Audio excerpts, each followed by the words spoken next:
کچھ عرصہ قبل مصر میں کھودائی کے دوران کچھ غاریں دریافت ہوئی ہیں کہ جن کے اندر سونے کی کرسیاں تھیں اور انسانوں کی ہڈیاں ملی ہیں۔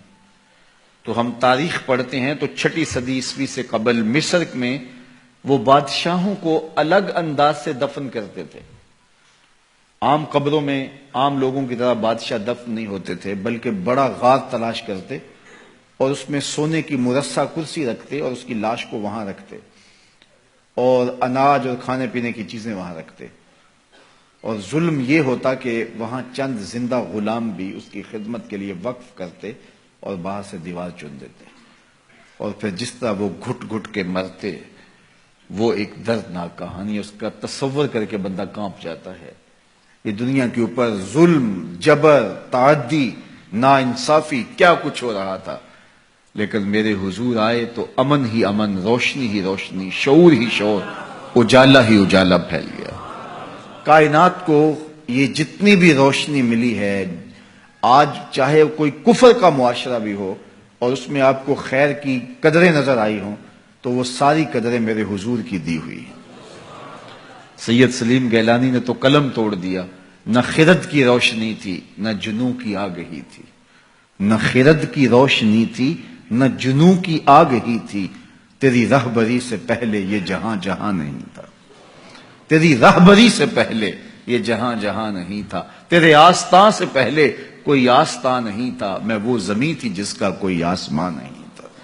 تو زندگی کا سارا جمال اسی چوکھٹ سے نصیب ہوا۔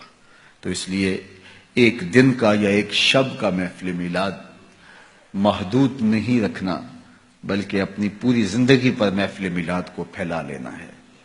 ہمارا رواں رواں شکرانہ ادا کرے، ہمارا طرز زندگی بتائے ہمیں حضور کے آنے کی خوشی ہے۔ اگر ان کے آنے کی مسرت ہے اور ان کے آنے کی خوشی ہے تو پھر ہمارا طرز زندگی کیوں نہیں بتاتا کہ ہم خوش ہیں؟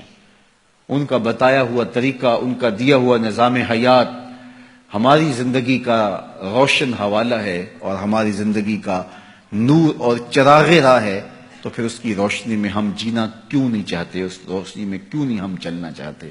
تو صاحب میلاد سے محبت اور صاحب میلاد سے پیار اور شکرانے کا ایک انداز یہ ہے کہ آپ اپنی ساری زندگی ان کے نام لگا دیں۔ میرے استاد فرمایا کرتے تھے، اور یہ بات کوئی 1000 مرتبہ کہہ چکا ہوں، وہ فرمایا کرتے تھے یہ نہ ہو کہ لوگ تمہیں پوچھے تم کون ہوتے اور تمہیں بتانا پڑے ہم مسلمان ہوتے ہیں۔ فرمایا کرتے تھے صاحب نہ کسی کو پوچھنا پڑے نہ تجھے بتانے کی نوبت آئے، تمہاری وضع قطع ایسی ہو تم دور سے آ رہے ہو، لوگ پہچان کے کہیں وہ دیکھو محمد عربی کا غلام آ رہا۔ لوگوں کو پتا ہو یہ حضور کا نوکر ہے۔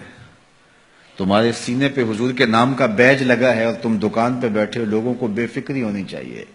اب اس سے 2 نمبر مال نہیں مل سکتا، یہ حضور کا عاشق ہے، کیونکہ اس کے سینے پہ حضور کے نام کا بیج لگا ہوا ہے۔ یہ کبھی بھی نہیں ہو سکتا جھوٹ بولے، یہ کبھی بھی نہیں ہو سکتا کم تولے، اس لیے کہ اس کے سینے پہ نام میرے حضور کا لکھا ہوا ہے۔ تو آپ کا عشق آپ کی صداقت کی دلیل بن جائے، آپ کا عشق آپ کے وعدہ پورا کرنے کی دلیل بن جائے۔ میرے حضور تو کسی سے وعدہ کرتے ہیں کہ میں تیرے آنے تک یہاں کھڑا ہوں، اور وہ جا کے بھول جاتا ہے، اور آقا کریم 3 دن تک کھڑے ہیں، 3 دن تک قضائے حاجت کے لیے جاتے ہیں، پھر آ کے کھڑے ہو جاتے ہیں۔ 3 دن کے بعد اچانک ایک دن وہ ادھر سے گزرا تو دیکھا حضور علیہ الصلوۃ والسلام کھڑے ہیں، سر پہ ہاتھ مارا، ہو یہ تو مجھ سے وعدہ کیا ہوا تھا۔ بڑا شرمندہ ہوا، آگے بڑھا تو اتنی صرف بات حضور نے کہی، تو نے مجھے مشقت میں ڈال دیا۔ غلطی اس کی ہے، حضور نے کہا میں کھڑا ہوں اور وہ جا کے بھول گیا۔ اور ہمارا ماجرا کیا ہوتا ہے کہ ہم کسی کو ٹائم دیا ہوا ہوتا ہے اور پھر خود ہی بچے کو کہہ دیتے ہیں کہ جا کے باہر بتا دے کہ ابو گھر پہ ہی نہیں ہے، اور میرے گھر کے اوپر جھنڈا حضور کے نام کا لگا ہے، پورے گھر پہ چراغاں حضور کے میلاد کا ہوا ہے، اور میں بہت بڑا عاشق رسول ہوں، نعرہ لگاؤں تو زمین کو پھاڑ دوں، آسمان کو چیر دوں، لیکن خود وعدہ کیا اور اندر سے بچے کو بھیج رہا ہوں کہ جاؤ کہو ابو گھر پہ نہیں ہے۔ تو صاحب میں عاشق رسول نہیں ہوتا، میں کوئی اور ہوتا ہوں۔ عشق وعدوں کی پابندی کا درس دیتا ہے تمہیں، تو ان کے طرز زندگی کو اختیار کرے، ان کے بتائے ہوئے طریقے کو اختیار کرے۔